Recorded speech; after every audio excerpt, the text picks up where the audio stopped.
Hello Global Family, maraming pong salamat for tuning in sa aming YouTube channel.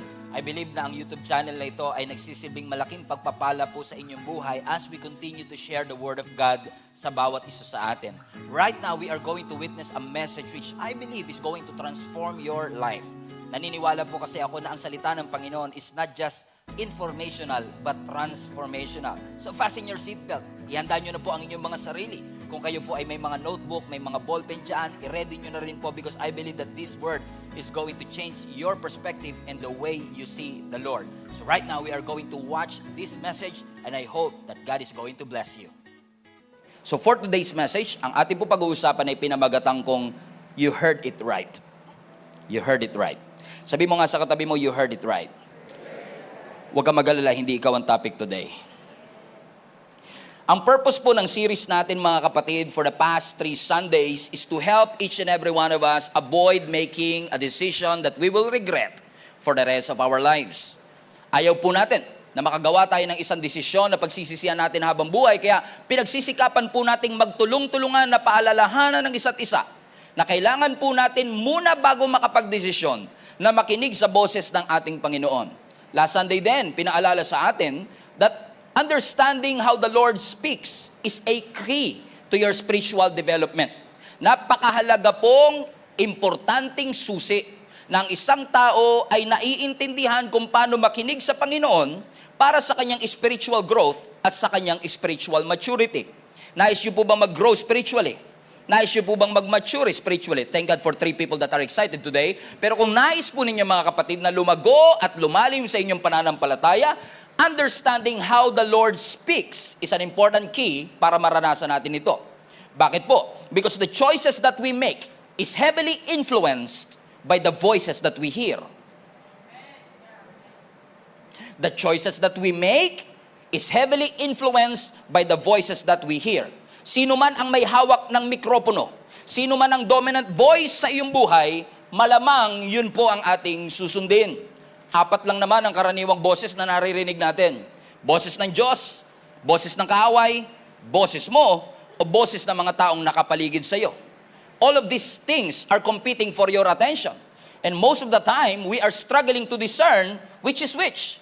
Sino ang sa Panginoon? Sino ang aking boses? Sino ang boses ng ibang tao para sa akin? Diniscuss na po natin yan for the past 2 Sundays at naniniwala akong ipinaintindi ng Panginoon sa atin kung gaano kahalaga na naririnig natin ang boses ng Panginoon. Kaya po sabi ng John chapter 10 verse 27, everybody read, "My sheep listen to my voice. I know them and they follow me." Now notice, ang sabi ng scripture, my sheep. And usually kapag tayo bilang Christian, pinag-uusapan ng pagiging tupa, minsan cute na cute pa tayo. Ang cute, tupa ako ni Lord. Pero actually, in the context of John chapter 10, it was not a compliment. It was actually kind of an insult. Kasi ang tupa is one of the dumbest animal. They cannot decide on their own. So para sabihin ni Jesus, kayong mga tupa, ang mga tupa ko, ibig sabihin, my shepherd, they listen to my voice. Everybody say listen. Ibig sabihin, nakikinig, hindi lang naririnig. So ibig sabihin, kung nakikinig ang tupa ng Diyos, ibig sabihin lahat ng Kanya ay designed to listen to His voice. Every Christian is designed to hear the voice of God. Kailan yung sinabihan ko niyan, hindi kayo na-excite. Every one of us who place our faith in Jesus Christ is designed to hear the voice of God. It's not easy, but it's the truth. Hindi madaling ma-discern ang boses ng Panginoon, pero dinisenyo tayo ng Panginoon na marinig ang Kanyang tinig. Ang Diyos laging nagsasalita. And He's speaking to you. He keeps on reminding you and getting your attention. But usually, hindi natin marinig ang boses ng Panginoon because we want God to say what we want Him to say. Kung ano yung gusto nating sabihin, yun ang gusto nating sabihin ng Panginoon. Kung ano yung gusto nating marinig, yun ang gusto nating sabihin ng ating Panginoon. But unfortunately, hindi po yun ang nangyayari. Kasi pag ang Panginoon nagsalita sa iyong buhay, He is not just speaking for the fruit of your problem, He's speaking to the root of your problem. Ang sinasabi ng Panginoon, ang kanyang mga salita ay hindi lang para i-address ang symptoms ng ating problem, kundi i-address ang root ng ating problem. And we want God to eliminate the symptoms of our lives. We want God to eliminate the challenges of our lives. But God wants to speak to you today. He wants to eliminate the root cause of what you're going through. why you are going through what you are going through. Yan may financial difficulty. Minsan pag may financial difficulty, gusto natin, Lord, pengin pera. Pero minsan, imbis na pera, wisdom ang ibibigay ng Panginoon. Kasi alam ng Panginoon, posibleng hindi pera ang issue, kundi kakulangan ng wisdom. So God is dealing with the root of the problem, not just the symptom of the problem. Nga alam minsan, pag ang Diyos nagsalita, sa pamamagitan man niya ng Sunday service, sa pamamagitan man niya ng pagbabasa natin ng salita ng Panginoon, napansin niyo po ba, kapag ka merong conviction ng Panginoon sa ating buhay, madalas nating ipinapasa sa katabi natin. Narinig mo yung sinabi ni Pastor? Amen ako dyan, para sa iyo yan. Madalas nating ipinapasa. Or kapag na-convict tayo ng Panginoon, madalas tayong in denial sa sitwasyon. Ay, hindi ako yan. Amen, Pastor, agree ako dyan, pero hindi ako yan. Pero the moment na nakaramdam ka ng conviction mula sa salita ng Panginoon, yan po ay senyales na yung salitang narinig mo para sa iyo. Kasi hindi naman po pwedeng ikaw na-convict, pero para sa katabi mo. Kung ikaw ang na-convict, ibig sabihin para sa iyo yung salita na yon. Hindi ako titigil dito kahit di kayo mag-amen mga kapatid. Kasi yung conviction na naririnig natin, hindi para sa kanila, hindi para sa pamilya, para sa atin yon. So if God is convicting you through the demonstration and spreading of the Word of God, that Word is something that you need to receive because God is speaking to you.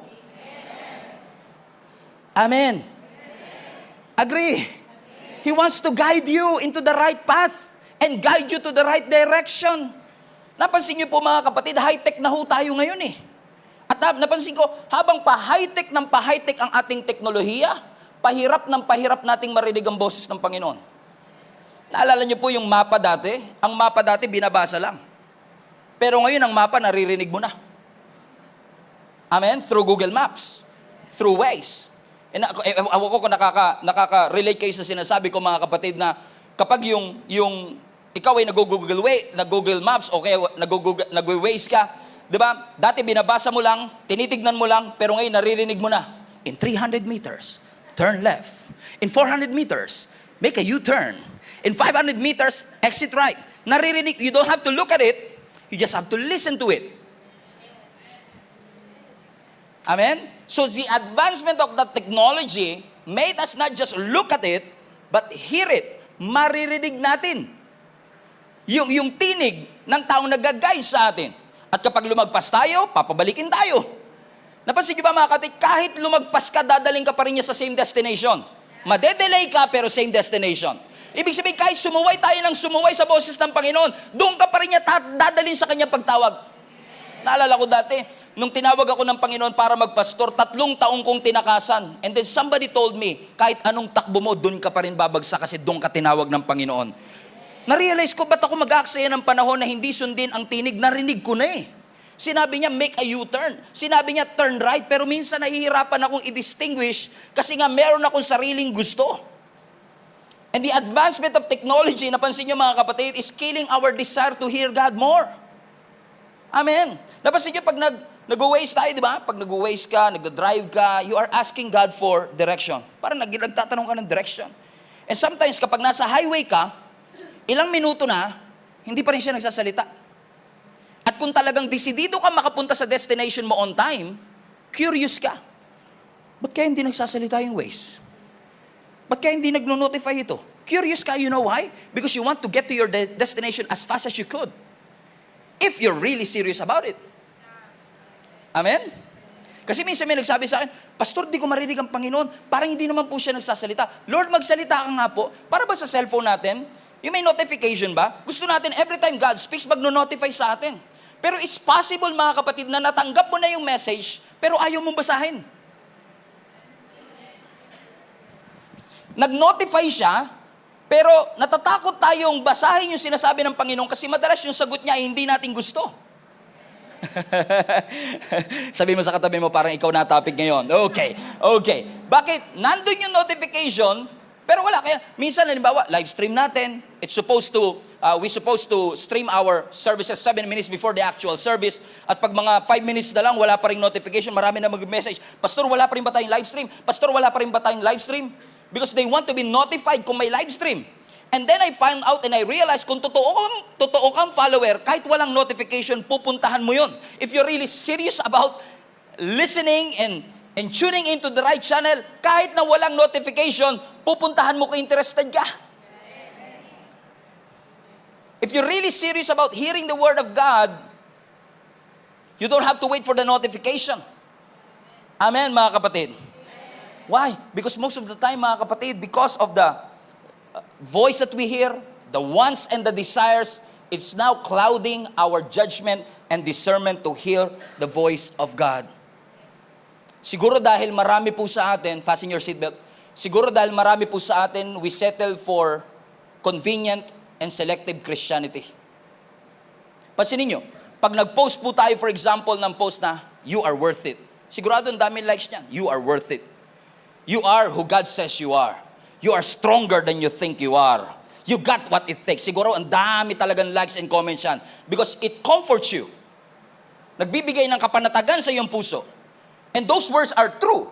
Totoo yan, that you got what it takes. Totoo that you are worth it. Pero paano naman yung mga words that challenge you? Paano naman yung mga words that requires your obedience? Love your enemy. Serve the Lord with gladness. Yun yung mga ayaw natin mapakinggan. Unfortunately, yung mga 12 noon service, they are selective to what they want to hear.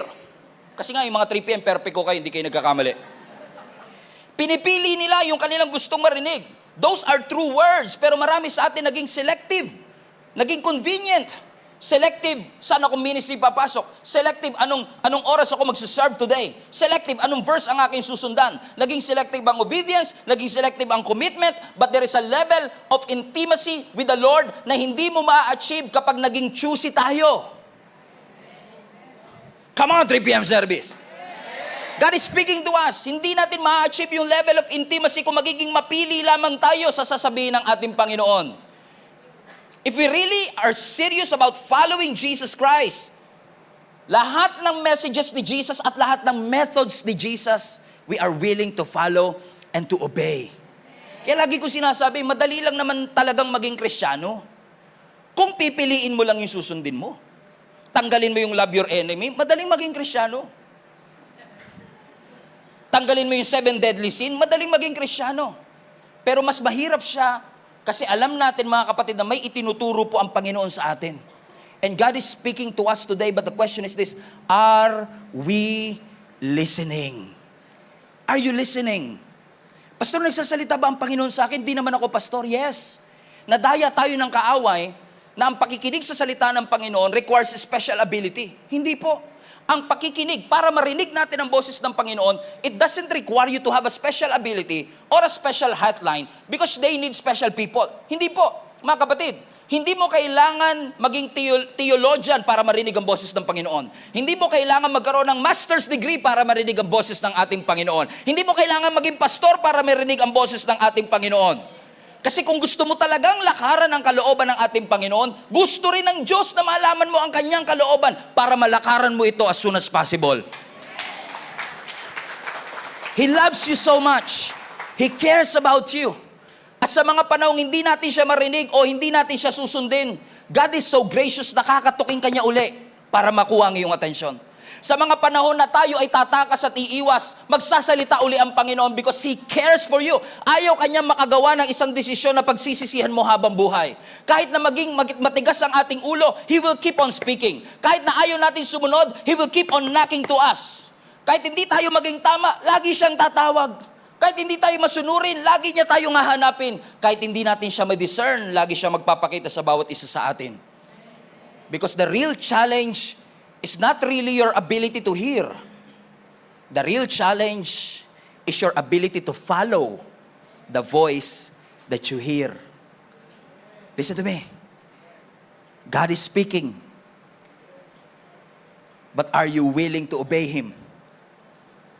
Amen. Agree. Di ba minsan pag nag-waste ka, naligaw ka, napunta ka sa Skinita, napunta ka sa rough road, galit na galit ka sa Waze. Ano pa naman ito Waze na to? Kung saan ako dinadala? Pero if truth be told, the accuracy of the Google Maps and Waze is in no question. Ang questionable talaga dito is our ability to follow the instruction.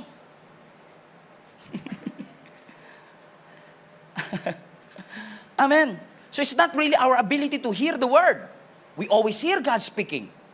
But are we ready to listen? And not just listen, but to make a decision to follow the voice of God. Hindi nyo ako pinapansin, pero I'm continuing anyway. Why? Because your decision determines your destiny. If you will say yes to the Lord, you will experience the miraculous. But if you will say no to the Lord, you will miss all the purposes that God has intended for you to receive. The decisions that you will make today will set the trajectory of your life for the years to come. Ang maling daan, hindi mapupunta sa tamang destinasyon. But it's your choice to follow the voice of God. Di ba yan ang dahilan kung bakit nagkasala yung una nating magulang? Maling boses ang kanilang pinakinggan. Narinig nila ang boses ni Lord, narinig nila yung boses ng ahas, pero mas sinunod nila yung boses ng ahas. Ang hirap talaga. Si Adan, pinakinggan si Eva. Si Eva, pinakinggan yung ahas. Wala sa kanilang nakinig sa Diyos. Ulitin natin. Si Adan nakinig kay Eva, si Eva nakinig sa ahas, pero silang tatlo, pare-parehong hindi nakinig sa ating Panginoon. Ano nangyari? Napahamak tayong lahat. So, both Adam and Eve heard the voice of the Lord. But it's not a question of hearing the Word of God. We've established that for the past 2 Sundays. At kung hindi man natin narinig, tinuruan tayong makinig. Pero ang pinaka-importante sa lahat, hindi mo lang marinig, kundi makapakinig. Magkaiba yung narinig sa pinakinggan. So it's not just your ability to hear it, but your ability to follow it. Kaya nga di ba sa scripture paulit-ulit, he who have ears to hear, let them hear. Sa Tagalog, ang may pandinig, makinig. Hindi kasi lahat ng may pandinig, nakikinig. Alam ng lahat ng nanay yan. Sabihin nyo sa anak nyo, ayan na. Alam ng lahat ng tatay at nanay yan. Hindi porket nag-utos yung nanay at tatay, automatic may susunod. Magugas kayo hanggat walang pangalan. Huwag kang mag-expect na magagawa po yan. Magugas na ng pinggan, 5 anak mo, pero walang susunod yan. Amen? 5 oras na nakakaraan, wala pa rin. Kaya kailangan pangalanan. Kaya mga spirito sa buhay natin, pangalanan nyo para lumayas. Oo. Kaya pag di mo pinangalanan nyo, mananatili yan eh. Di ba? Lahat sila narinig yung utos, pero hindi lahat willing makinig.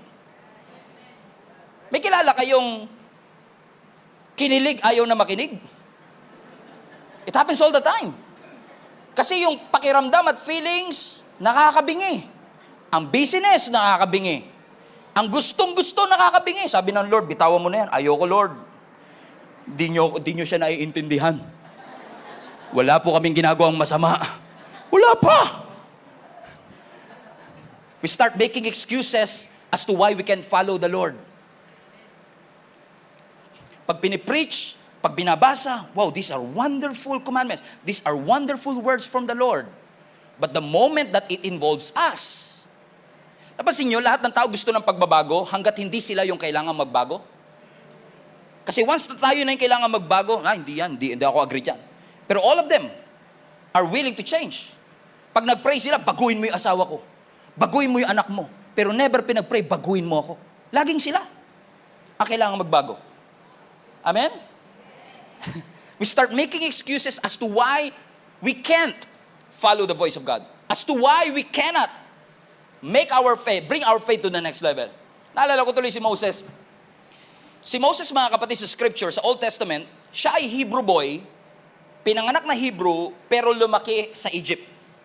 To cut the long story short, mga kapatid, dahil si Moses naman talaga ay Hebrew, and he knows it, one day, habang siya'y naglalakad-lakad, nakakita siya ng isang Egyptian na ginugulpi ang kapwa niya Hebrew or Jewish. At dahil sukang-suka siya sa injustice, hindi niya maatim na yung kanyang kababayan ay ginugulpi ng Egyptian na by the way nagpalaki sa kanya. Unfortunately, napatay niya itong Egyptian na ito. At nung napatay niya yung Egyptian, may nakakita sa kanya. At dahil may nakakita sa kanya, may nagsumbong sa kanya sa presidente ng Egypt. At dahil nasumbong siya sa presidente ng Egypt, wala siya nagawa kundi tumakas. He fled for his life. At napunta siya sa wilderness of Midian. At ang kanya naging trabaho ay tagapag-alaga ng tupa. Come on now, are you still with me? Now, sabi ng scripture, habang siya'y nag-aalaga ng kanyang tupa, nagulat siya kasi nakakita siya ng isang halaman na umaapoy pero hindi nasusunog. He was fascinated by it. Paano kaya nangyari ito? Halaman, umaapoy, pero hindi nasusunog. And then sabi ng Exodus chapter 3 verse 4, when the Lord saw that he had gone over to look, God called him from within the bush. At sabi ng Panginoon sa kanya, Moses, Moses. Ba't nga kaya pag si Lord required na may base, no?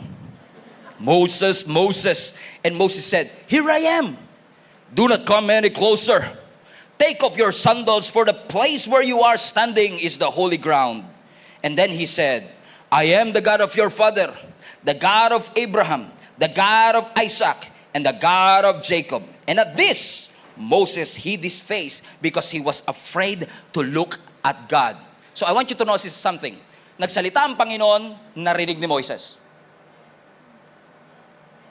Nagpakilala ang Panginoon, nakita, na-recognize ni Moses, ito ang Panginoon. To the point na nung na-recognize niyang ito ay Diyos, tinago niya ang kanyang mukha because of fear. Because he knows he's unworthy. And then the Lord goes on, and on verse 9, ang sabi ng scripture, and now, the cry of the Israelites has reached me, and I have seen the way the Egyptians are oppressing them. So now, go. I am sending you to Pharaoh to bring my people, the Israelites, out of Egypt. Have you seen it? You don't see it. So sabi ng scripture, yung panalangin ng mga Jewish people, yung panalangin ng mga kababayan mo ay nakaabot sa aking trono. Their groan reached my throne. And because I am a faithful God, I'm going to deliver all of them from slavery at lahat sila ay lalaya sa pagkaalipin. Now, kung maririnig mo yun, at ikaw si Moses, Hebrew ka, Jewish ka, this has been a 100-year-old promise.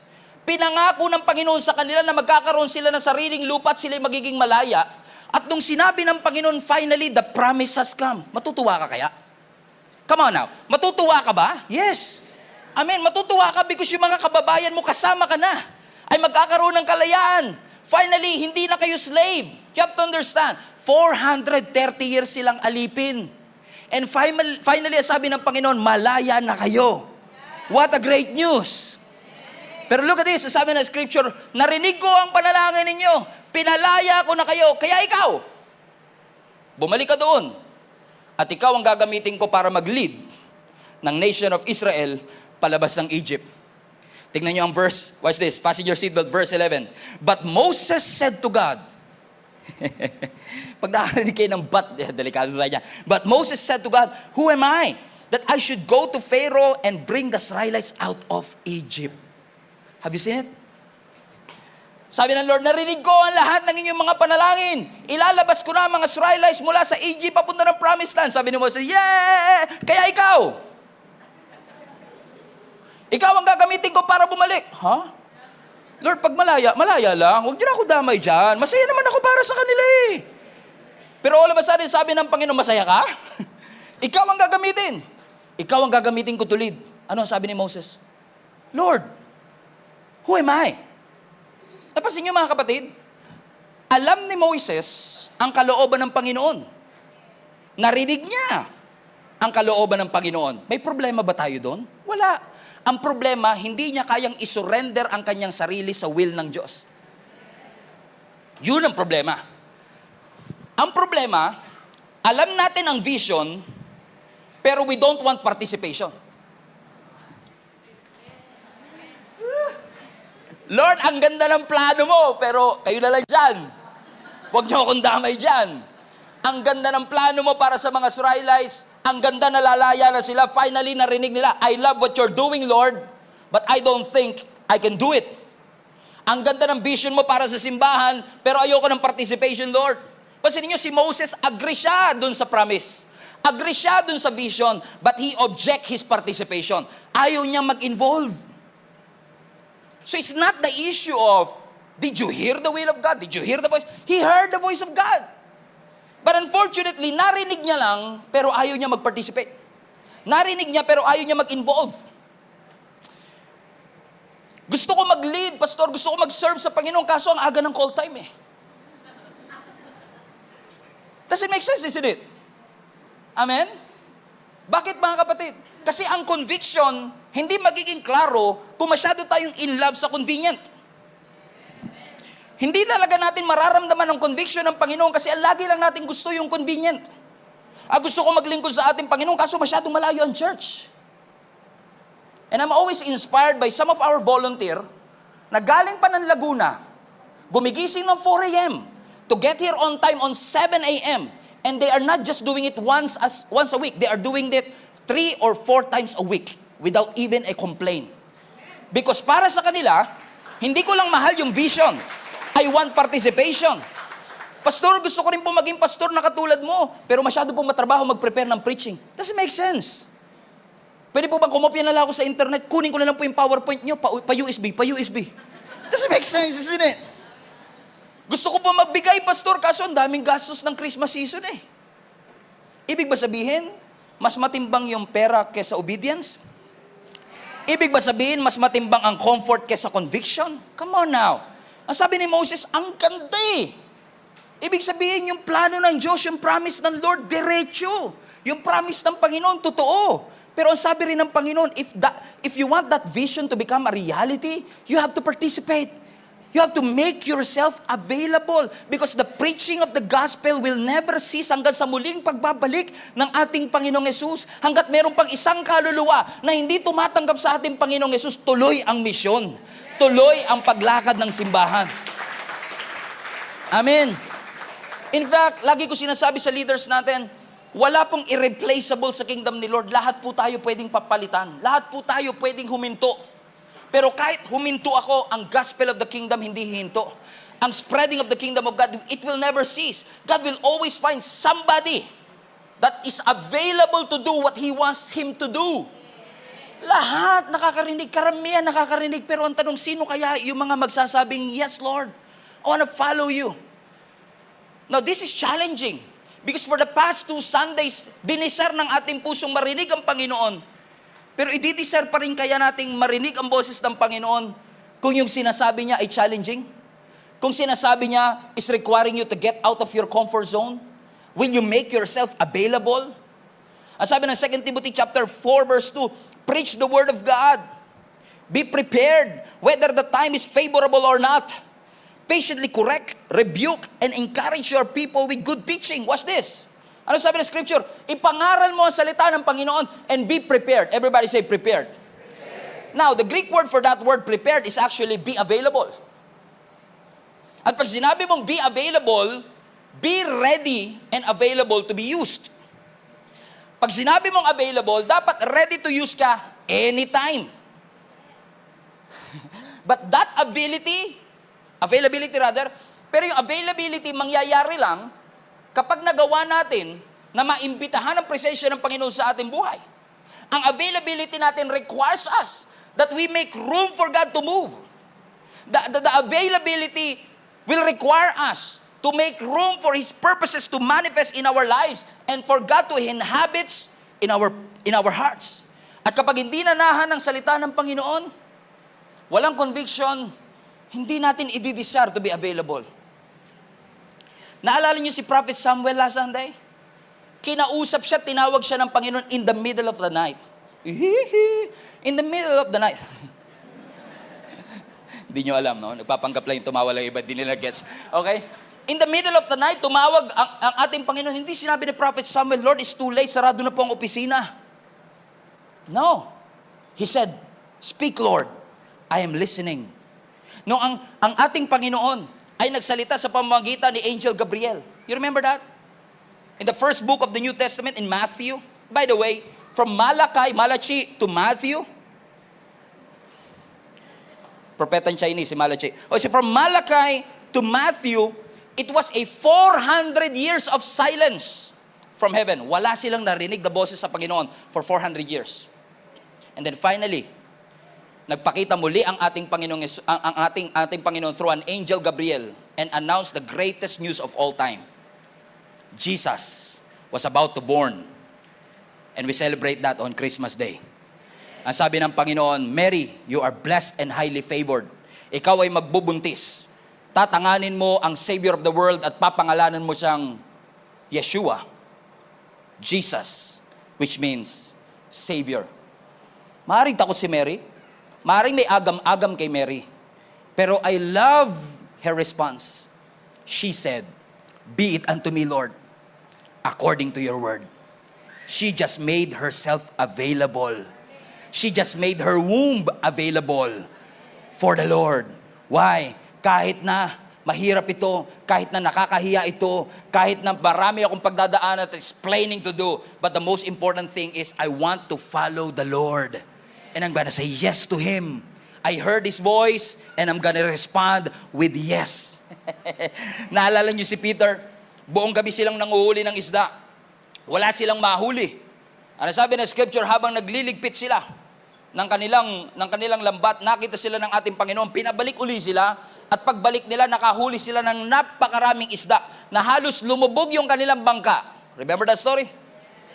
Ano sabi ng scripture, pagkatapos nilang mahuli ang lahat ng lambat na yon, ang lahat ng isda na yon, na kailangan pa nilang magpatulong sa mga kasamahan nilang bangkero din para lang maiahon ang lahat ng ani. Sabi ng Lord, "Come, follow me, and I will make you fishers of men." Habang si Peter nagre-report pa ng kanyang sales that day, ang taas ng sales natin, pinakamataas in the history of our company, and in the midst of that breakthrough, in the midst of God's blessing, ang sabi ng Panginoon, "Come, follow me, and I will make you fishers of men."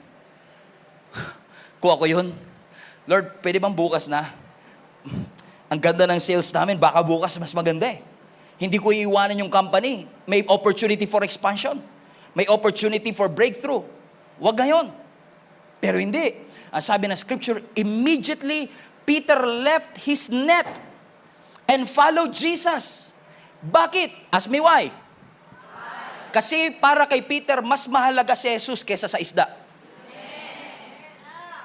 Amen? He just made himself available, and because he made himself available, the church was built. And upon this rock, I will build my church, and the gates of hell shall not prevail against it.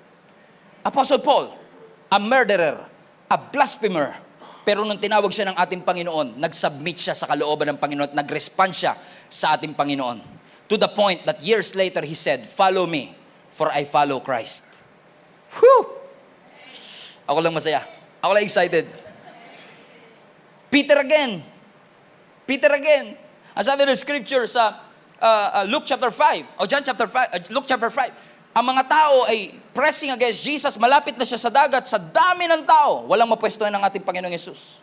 And then nakita ni Jesus yung bangka ni Peter. Ano sabi ni Lord kay Peter? Pwede ko bang hiramin ang iyong bangka? Gagamitin ni Lord as a podium, as a platform, as a stage, tutungtungan niya so that He can see the people. Pwede sabihin ni Peter, "Lord, kakagaling ko, puyat po ako. Nagliligpit po kami ng lambat. Wala po kaming panahon dyan." No. Ang sabi ng scripture, ipinahiram niya yung kanyang bangka. At dahil, and by the way, in the midst of frustration, kasi wala silang nahuling isda. Nung pinahiram niya yung kanyang bangka, pagkatapos ni Jesus mag-preach, pinabalik sila sa laot, nakahuli sila ng maraming isda. Kasi pagkatapos ng obedience, laging may blessing, kapatid. You just have to make yourself available. Kahit ikaw ang pinaka-talented na tao sa buong mundo, if you're not available, your talent is nothing. Kahit ikaw ang pinakamagaling, pinaka-gifted in what you do, if you're not available, aamagin yung gift at talent na meron ka. In fact, when I started in the ministry, I don't know anything about pastoring. I don't know anything about being a pastor of the church. I know how to pastor the young people because I've been a youth pastor for 10 years. But after that, it's a different story when you pastor a church. Sabi ko nga, nung youth pastor pa ako, madaling mag-prepare ng preaching. Alam niyo po kung bakit? Kasi alam ko, puro youth ang kausap ko eh. Pero pag pastor ka ng simbahan, you have to prepare by God's grace, exegete, hermeneutics, the Word of God properly so that everybody can relate to it. Hindi po pwedeng pakbit lang ang iyong iluto kasi yung mga gusto ng hotdog, hindi makakakain. Hindi naman din pwedeng hotdog lang ang iyong lutuin kasi yung mga gusto ng gulay, hindi makakakain. It's a different challenge. I don't know anything. Pero pag tinatanong ka, ako, pastor, paano po ba maging pastor? Just make yourself available. Ano man ang ilagay ng Panginoon sa iyong kamay, just make yourself available. And He's gonna do miraculous things in your life if you're willing to follow the voice of God. Follow His voice. Bihira ko ito ikwento. Pero 10 years ago, when I started pastoring the ministry, nasa gitna po tayo ng transition kasi we are transitioning from our old place in Baypaho, Caloocan. GM Monumento tayo pero wala tayo sa monumento. So ang prompting ng Panginoon sa akin, ilipat ang church building natin sa mismong monumento. Okay? So from 13,000 na rent natin noon, wala pang utilities. Nung lumipat tayo dito, nung maliit pa ito, ang naging renta natin is from 13,000 to 44,000. It's a huge step of faith. Walang nadagdag na member, walang kahit ano, it's just faith. Okay? On top of that, dahil bodega to before, we have to renovate everything. So nirenovate po namin, hindi pa ganito yon, maliit pa lang yung place natin, nirenovate natin. Ang initial assessment, 300,000. Pero nung natapos yung construction, almost 1 million including yung mga upgrade na mga gamit natin. Alam nyo, hindi pa nagsisimula yung construction. Bihirang-bihira mangyari pero narinig ko ang malakas na boses ng Panginoon from within. Ang sinasabi niya sa akin, lahat ng laman ng bank account ninyo, ubusin ninyo, i-donate nyo sa church. Hindi ko yun nire-recommend kung hindi nyo narinig sa Panginoon.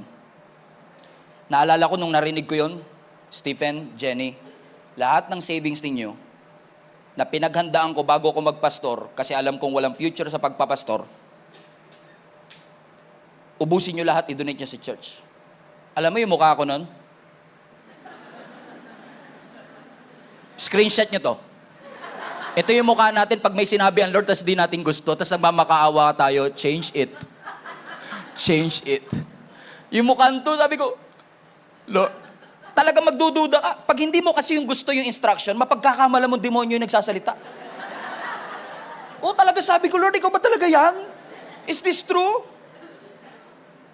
But you know what? It's very clear. It was confirmed, just what I taught you last Sunday. It was confirmed and we gave up everything.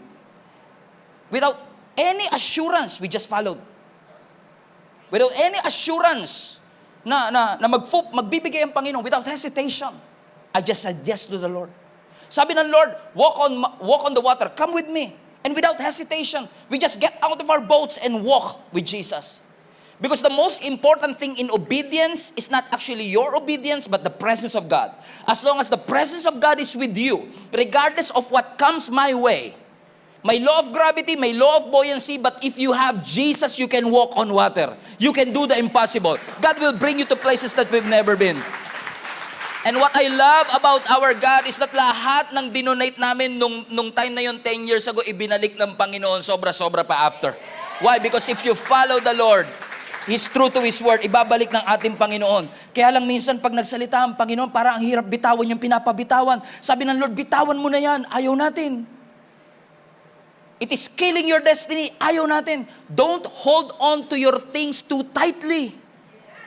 Huwag kang masyadong kapit na kapit, lalo pag pinapabitawan ng ating Panginoon. After all, kung talaga pong bigay ng Panginoon yan, hindi mo kailangan yan sakalin.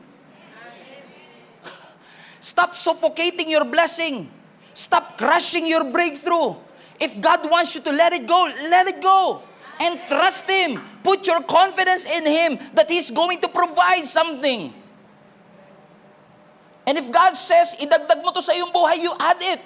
Kasi ang instruction ng Lord, hindi lang puro bawas. Ang instruction ng Lord, magdagdag din. Magdagdag ng humility. Magdagdag ng integrity. Magbawas ng sama ng loob. Magbawas ng kaaway. Dagdag bawas. Hindi lang ito puro let it go, let it go. But will you welcome what God is telling you, mga kapatid? Alam, minsan talaga, ang hirap marinig kasi parang, Lord, ba't kailangan mong tanggalin? Ba't kailangan mawala ang trabaho ko? At halos masira ang ulo mo nung nawalan ka ng trabaho. Pero hindi mo alam yung pagtanggal ng Lord na yun sa trabaho, prepare ka ng Panginoon. Hindi kasi porkit may tinatanggal, punishment. Minsan yung pagtanggal, preparation ng Panginoon for the next level of your life. Na sabi ng John chapter 15, every branch that bears fruit, He prunes. Lahat ng nagbubunga, pinuputol ng ating Panginoon. Bakit daw? So that it will bear more fruit. So ibig sabihin yung pagtatanggal ng Panginoon, preparation for more. Yung ibinawas ng Panginoon, preparation for more. So did you hear God's voice? Yes, Pastor. Are you willing to obey? Lord, wag, Lord. Lord, kabado me. Paano kami makakasurvive, Lord? Hindi namin to kaya. Kasi minsan we are holding on to things too tightly. Ang ganda ng takbo ng trabaho, ang business nag-expand, ang career nagpo-progress. Parang nagtataka ka kung kailan naman ako nag-commit kay Lord, tsaka ako nawala ng trabaho. Kung kailan ako nag-growth track, tsaka naman ako nawala ng jowa. At kung kailan naman nagbigay ako ng finances ko sa church, tsaka naman nalugi ang aking negosyo. Why is this happening to me? Pinaparusahan ba ako ng Panginoon?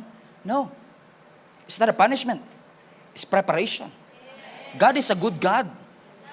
Tingin mo ba, noong mga panahong sayang-saya ka noon, nakita ng Lord, ang saya na ito ah. Bigyan ng problema yan. Ganun ba ang Panginoon? Ang saya mo sa negosyo mo, tanggalan ng negosyo yan. Hindi ganyan ang Diyos. Pero may perspective ang Diyos na hindi mo nakikita. May nakikita ang Panginoon na hindi natin nakikita. So kung tanggalin man ang ating Panginoon, hindi niya yan tinatanggal to punish you. Tinatanggal ng Panginoon. Elimination is God's preparation for the next level of your life. You just have to believe that God can and God will. God is speaking to you, but the question is, are you listening? Sabi ng Panginoon, fasten your seatbelt. Sabi ng Panginoon, magpakabit ka na ng legal na kuryente. Ikaw ba talaga yan, Lord? Lumayas ka. Masaya kami na hindi nagbabayad. Nagigets yung sinasabi ko mga kapatid. Kapag gustong-gusto mo kasi parang ang hirap sundin ng pinapagawa ng ating Panginoon. At sabi ng Panginoon sa iyo, sure ka ba talaga dyan? Mahal na mahal ko po eh. Oh, mahal na mahal ka nga. Pero sure ka ba talaga dyan? Yes, Lord. Sure na sure talaga ako. Pero hindi kasi porket mahal na mahal mo, gustong-gusto ng Panginoon. And if God eliminates something sa ating buhay, can you trust the Lord that He's gonna provide? He's gonna deliver you? And He's gonna see you through? Huwag kang matakot basta pagsunod sa Panginoon. In fact, isa sa mga reason kung ba't hindi natin marinig ang boses ng Panginoon is fear. It is causing you to have the ability to hear the voice of God. Paano pag nawala yung lahat ng investment ko? Paano pag nag-start ako mula simula? Hindi ko sinasabing gawin mo, pero kung yan talagang eksakto pinapagawa ng Panginoon sa iyo, and He wants you to start from scratch, trust Him. Don't be afraid. You know why? Because greater is He that is in you than everything that you've lost. Come on now. As long as you have the presence, as long as you have God's presence, it doesn't matter. As long as I have the source, it doesn't matter kahit tanggalan pa ako ng resource. So the question is this, do you have faith?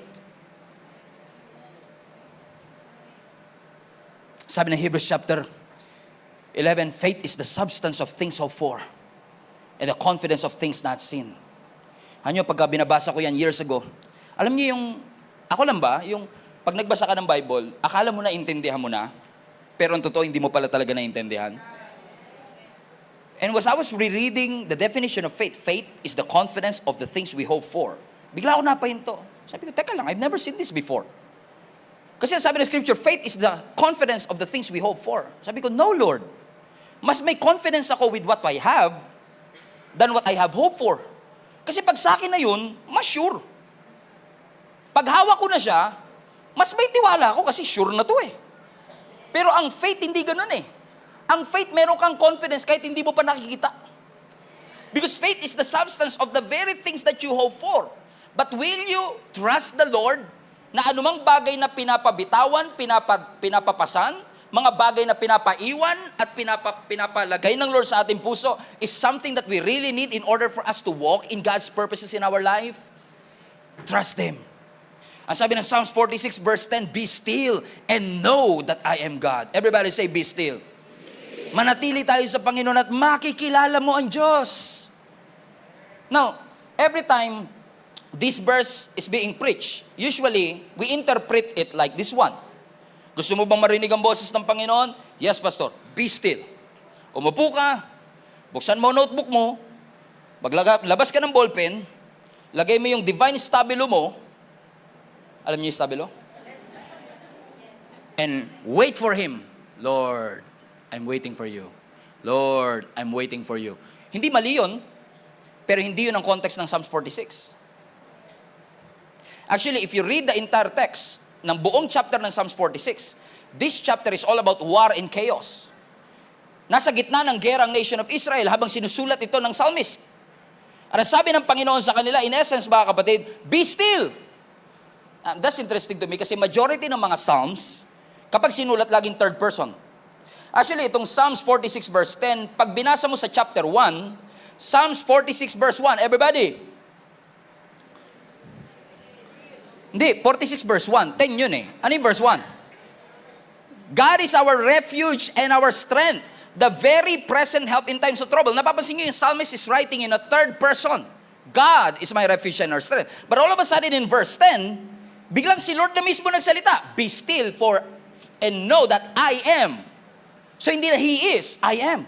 All of a sudden, biglang nagpakita ang Panginoon na sinabi niya, be still. Now, listen, in the context of trouble, in the context of war, ang sabi ng Panginoon sa nation of Israel, be still. In the Hebrew, Rafa, nang ibig sabihin is to cease. C-E-A-S-E. Stop it. In the midst of war and chaos, sabi ng Lord, stop it. Be still. Stop the fighting. It was a call for all of us na huminto at mag-reflect. Stop fearing. Why are you fighting for a battle that you should not fight in the first place? The battle is the Lord's. At habang nasa gitna sila na paikipag-away nila sa kanilang mga kaaway, sabi ng Lord, stop! Be still! And when you stop fighting, and when you stop fearing, you will know that I am God. Now, the revelation is in the Hebrew. The word know in the Hebrew means acknowledge. Ibig sabihin, God was there all along. Yun nga lang, hindi mo siya mapansin because you're so busy fighting. Kaya sabi ng Panginoon, what's wrong with you? Stop it! Stop the fear! And acknowledge me. I am with you. Your refuge and your strength. Sabi ng verse 1, He is your refuge. He is our refuge. He is our strength. Ibig sabihin, hindi mo kalaban ng Diyos. Kakampi mo siya. He is asking you, stop fighting. Stop the fear. Ihinto mo ang lahat ng takot. And acknowledge that God is with you. You will never know me if you will continue to fight the battles that you're not supposed to fight. Stop the fight. Stop the war. Stop the battle. And know that I am the Lord. Mga kapatid, God wants to ask you a question today. Are you willing to follow Jesus? Are you willing to follow the Lord? Yes, you heard it right. God wants you to serve. Yes, you heard it right. God is your refuge and your strength, the very present help in times of trouble. Yes, you heard it right. God wants you to support and give. Yes, you heard it right. God wants you to help somebody. Yes, you heard it right. God wants you to bring your family to church. It's not a question of, is this true? Am I hearing something? You heard it right. God is saying the same thing. Stop the fear. Stop the fight. And acknowledge that the Lord is with you. He is with us. And He is asking you right now. Or maybe you're asking right now, Lord, ano na? Kalooban mo ba to? Is this your will? Nakaratanggap ako ng salita mula sa iyo. Pero is this the right thing? God is saying, yes, you heard it right. I am speaking. God is moving supernatural ways and supernatural means to bring you to your destiny. God is always speaking. But the question is this, are you willing to follow the Lord? Willing ka bang sumunod sa Panginoon? In fact, you don't have to ask that question anymore. Pinaglilingkod ba ako ng Panginoon? Yes, you heard it right. God wants you to serve. Yes, you heard it right. God wants you to go through the growth track. Yes, you heard it right. God wants you to be part of our link-up group. Yes, you heard it right. God wants you to have a deeper relationship with Him in 2024. Yes, you heard it right. God wants you to read your Bible every day. Yes, you heard it right. God wants you to pray without ceasing. Yes, you heard it right. God wants you to keep on listening to the Word of God so that your faith will arise. You heard it right. But the question is this: are you willing to follow and leave everything if God would want it to? Every head bow, every eye closed. Father, we thank you for the opportunity and the reminder for all of us na gusto mo, Panginoon, na ang bawat isa sa amin will take that step and follow you. Panginoon, marami pong salamat sa opportunity ito. Binigay niyo po sa amin para makita po namin ang aming mga sarili at makita po namin ang kalakihan ng aming Panginoon. Salamat na nagsalita ka po sa buhay ng bawat isa sa amin. Lord, confirm your voice to us. Confirm that we heard it right. And mga kapatid, I want you to pause for a moment and take this time to open up your hearts and listen to what God is saying to you right now. Listen. God is speaking. He's calling you out of your comfort zone. He's calling you to places that is beyond your wildest expectation. He's calling you to do the things that you've never thought you would do. If you want to find out, you have to get out of that comfort zone, get out of your boat, and allow the Spirit to lead you to places that you've never imagined you could be. Speak to us, Lord. Ano yung mga bagay na nais mong ilagay namin sa aming puso? Mga bagay na nais mong idagdag namin sa aming buhay?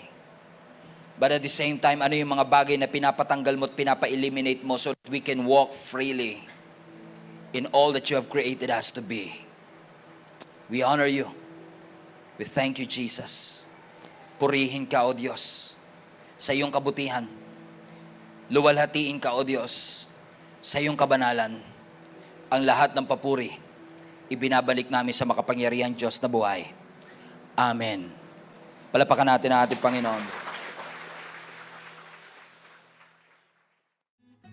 Hello, Global Family. You made it this far. Once again, marami pong salamat for tuning in, and I pray na yung salita pong ating napakinggan ay makapagbigay po ng conviction at malalim na revelation sa inyong puso upang mai-apply po natin sa ating buhay so that transformation will happen in our life. If this ministry have been a blessing into your life, I want to encourage you to share this video to some people that you know na maaaring nangangailangan din katulad mo ng mensaheng ito. In fact, I want to take it a little bit further, mga kapatid, and invite you to partner with us. If this video, if this ministry have been a blessing to you, I know in the future, it will be a blessing to somebody else as well. That's why if you want to partner with us financially, para maipagpatuloy po natin ang ginagawa ng Panginoon through Gia Kamanava, inihikayat ko po kayo to partner with us. Pumunta lang po kayo sa aming website, giasmnb.com/give. At lahat po ng mga ways that you can support, ways that you could give, para po sa ministering ito, ay makikita po ninyo doon. You can give through GCash, debit card, credit card, bank remittances, at maging mga bank transfer. So, ano pang inaantay ninyo? Support the ministry, mga kapatid, para mas marami pa tayong maabot at mapuno po talaga natin ang langit. In fact, I want to take this opportunity as well. If you have been watching the video for quite some time, wala po kayong church na kinakabilangan, and you want to deepen your relationship with the Lord, I want to encourage you to join our link-up groups. Ginagawa po namin yan in person or online. If this is impossible para po sa inyo na makapunta dito sa amin physically or in person, we have an online link-up group na ginagawa po namin sa iba't ibang dako ng mundo. If you want to be part of the link-up groups, ito po ay small groups na aming ginagawa kung saan ang bawat isa sa atin ay nagpapalakasan para ihatid tayo sa spiritual growth. Kung nais po ninyong makasama rito, all you have to do is go to our website, giasmnb.com/linkup. Ilagay nyo lang po kung saang location kayo naroroon. And I'm sure na meron po mga link-up groups na nababagay po at suwak po sa time zone ninyo kung nasaan man po kayo naroroon. Once again, marami pong salamat for reaching this far at naabot niyo po ang part ng video na ito. And I hope sa mga susunod pang video, mapagpala pa tayo ng lubos ng ating Panginoon. Keep spreading the word of God. Punuin natin ang langit and let us fight for our family.